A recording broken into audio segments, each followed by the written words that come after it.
Yung dahilan niya kaya ayaw gumalaw. Pagalaw natin pero di pa natin mahugot eh.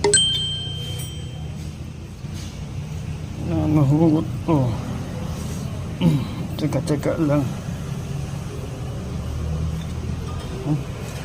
Nahugutin ko muna ako may video. Yung dahilan niya kaya ayaw gumalaw.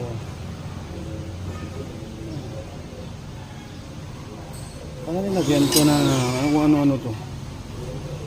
Ay, ginawa lang ito ng remedyo.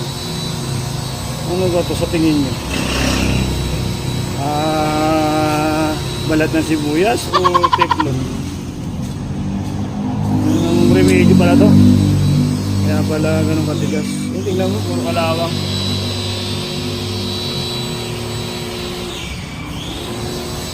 Fort Everest.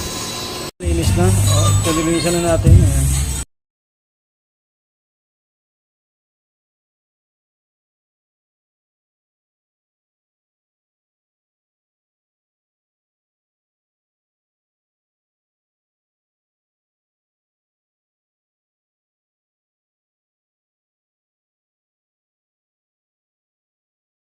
Dapat ang galaw niya yan, katulad kanina na may stock up. Ito, okay na siya. Goods na po siya. Yan, lalagay na lang natin.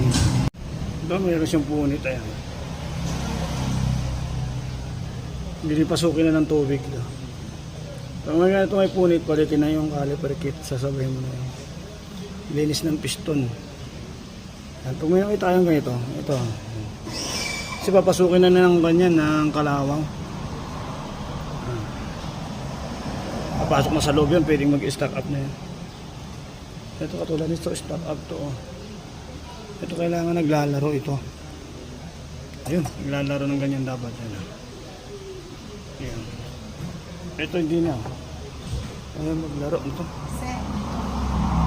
Yung minatch kanina. Ito, kailangan ito gumagalaw. Ayaw gumalaw eh. Ay, stock up. Kaya pala ayaw gumalaw kanina. Oh. Stock up to. Pwedeng ganito, pwedeng ipatanggal sa kan. Tsagain tanggalin to. Stop up.